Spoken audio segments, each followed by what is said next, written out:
Okay, good morning. Good morning mga kanyubi. May pina-repair dito sa atin. Wala siyang Itong brand, ano bang brand nito? Itig. Ano ba itong brand nito? Tapos ngayon, ang problema nito ayaw mag-display. Ito. Minsan, bulabog yung display niya. So ngayon,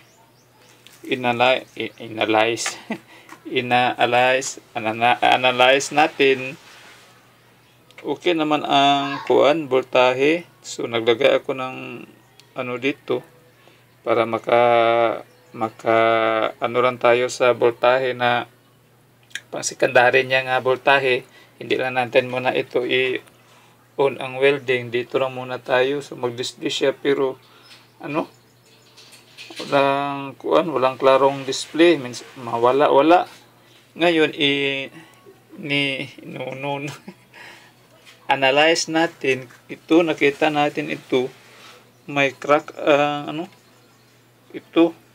So may crack minto ang dahilan siguro nito nga walang display dahil sa ito nahuhulog siguro itong welding na ito. Kasi sabi sa may-ari, okay man daw ito. Ngayon, pag uwi nila, ayan, pagkabukas, hindi na nag-display. Umaandar siya, pero walang display dito. Yung pan, umaandar, pero ang display dito, wala. So, sa ating analyze, tingnan nyo, baka nahulog ito. Ito nga welding, nahulog, kaya ayaw na mag-display. So, ngayon, tinignan natin dito sa sa board may crack pa. Yan, may crack ba? May nakikita tayo dito. Sabi, ang liit-liit. Yan, dito nagka-crack. Yan, hindi masyadong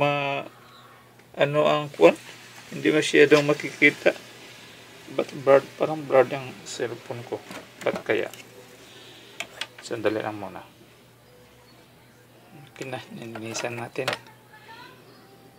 Dito may hindi masyadong yan, tingnan niyo. Parang blur basta dikit natin sa ilaw. Parang paningin ko ng blur yan, nakita niyo? Yan, ito. Crack, nag-crack. Tapos dito nag-crack din. Dito, tingnan nyo. Yan. Maliit lang. Hindi mo masyado makikita. Pag hindi mo gamitan ng magnifying glass, hindi mo talaga lang, crack lang. So ngayon, titistingan natin. Ito kung ginampiran ko na dito. Ito, ginampiran ko na. Yan. May mga sira na makikita lang, hindi na kailangan ng tester kagaya nito. So parang nahuhulog. So ang hanapin natin yung crack dito. Wala namang crack, tinignan natin, okay naman lahat dito, walang crack. Dito lang kaya ayaw mag-display. Tapos may supply na pumasok pero ayaw mag-display. So ngayon titingnan natin ito kanyang supply. Mag-direct muna tayo dito. Ito 24 volts. So may tayo dito, may supply tayo na gagamitin. Huwag muna natin i-plug itong welding kasi dito na muna tayo mag-focus. Okay, ipa-power natin ang ating adapter 24 volts.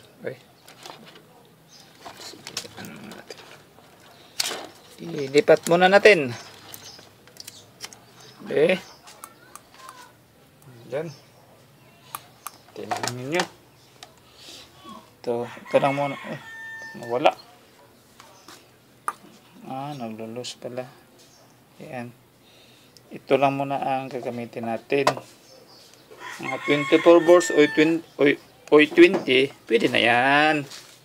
Tingnan natin Tingnan natin ang voltahe niya. Anong nangyari sa voltahe? Ito, set natin ang tester sa 50 DC. Kaya DC man ang titistiran natin. Yan. Easy. Tsinang. Kita naman. Tapos ito, negative sa test pad. Mga kanyubi, alam nyo naman, positive sa test pad. 15 volts lang. Hina man. I-ano natin nga mo, ano siya. Mapunta siya, ano. Oh, yan. Parang nagsasaka na. Yan, mga 18. Pwede na yan. Makatesting na tayo sa mga 18 volts. Yan. Tapos ngayon, dito tayo. Ito ang negative at saka positive sa supply doon sa natin halito pala. Okay, negative. Okay, negative. Tapos ngayon, ito namang isa. Kunin muna natin ito. Ito, positive. Ito. Ayan. Nasusolve na. Yan, tingnan niyo. Nagpa-power na. Okay, yun pala ang call. Agoy. Sandali lang muna. Kala natin, hindi na natin ito ano pa kasi wala nang display. Akala natin sira itong IC na to. Wala na tayo magawa pag sira niyan. Okay, tingnan natin. Ito, function. 70. Ayan, okay na. Ayan. Okay na. Sino na magano dito? Hindi natin alam paano ito gagawin. Importante, function na function. Okay na, okay. Okay, so yun lang ang sira nitong welding. Akala natin, ang laki-laki ng sira. Tingnan niyo. Yan. Hirap-hirap ito, parang hirap-hirap ito re-repairin, pero okay na. Na-re-repair din. Natatapos din. Okay? Yan. Kasi ang welding. Yan. Okay. Solve. Yun lang. Ang liit-liit na. Ito lang sira mga kanyubi. Ang liit-liit na mga kanyubi. Kailangan tayo ng sipag at tiyaga dito mga kanyubi. Ito no. Dito. Ang liit-liit ito. Isa. Putol yung board na yan. Tapos dito naman. Dito saan yun? Saan ba yun mga kanyubi? Ito naman mga kanyubi dito. Yan. Isa, dua, at tatlo. Tatlo nasisira. Pero hindi mo tingnan maayos. Hindi mo yan makikita. Yan lang pala. So, nasolve ang problem natin sa kuan. Dahil dito, naka-analyze tayo dahil dito, nag-crack. So, posibleng nagka-crack ang board. So, okay naman ang kuan natin, mga analysis, mga kanyubi. Okay? Okay, ayos, approve na naman. May na-repair naman tayo na welding ngayon. I-assemble muna natin ito, tapos titestingan, tapos ito kunin na natin. Nag-direct lang muna tayo supply para hindi tayo mahihirapan. Okay. Tingnan na. Yan, wala na. Okay. I-assemble natin. Tapos, titestingan natin kung ano ba siya. Mag-spark ba siya. Mapapunction ba ang kanyang kurente dito sa MOSFET na ito. Pag hindi ito mag-function, okay naman ang supply natin sa display. Dito naman tayo maghanap ng sira. Pero sa tingin ko, okay na siguro ito mga kanyubi. Okay. I-assemble muna natin para matestingan natin. Okay. Ayos.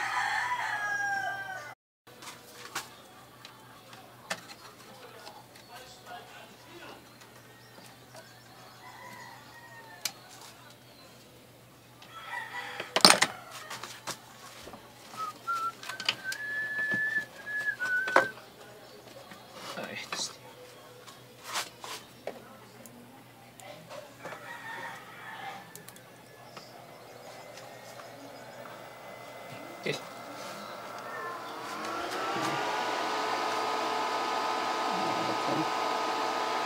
mood. Okay.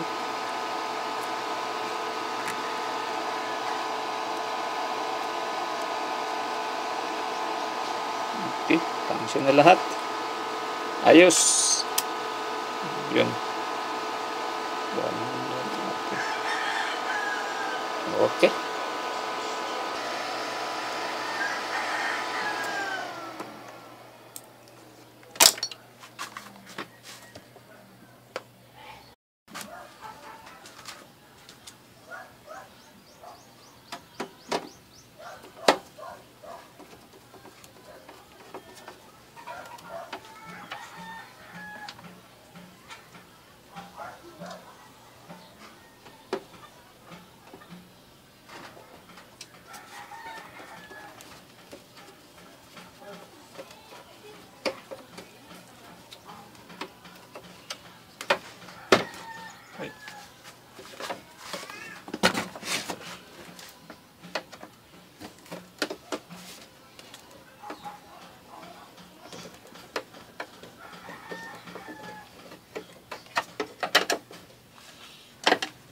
Ayos.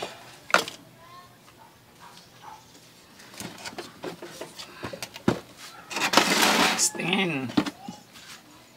Titestingin natin kung anong nangyari.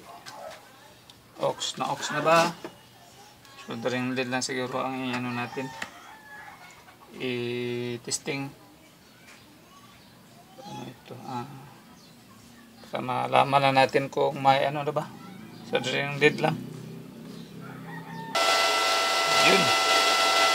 Umaandar na. Tapos, na-assemble na natin. Tapos ngayon, testingan natin. Ang lakas-lakas ng blower umaandar eh. Okay, testingan natin pag mag-ano ba? Mag-exparts ba? Exparts. Ito. Yan. Tingnan natin kung ayun. Ang lakas-lakas. Malakas pala ito. Talirap, paka agad. Okay na. Approve. Tapos na. Ayos na. Lakas pala ito. Okay. Approve. Okay na.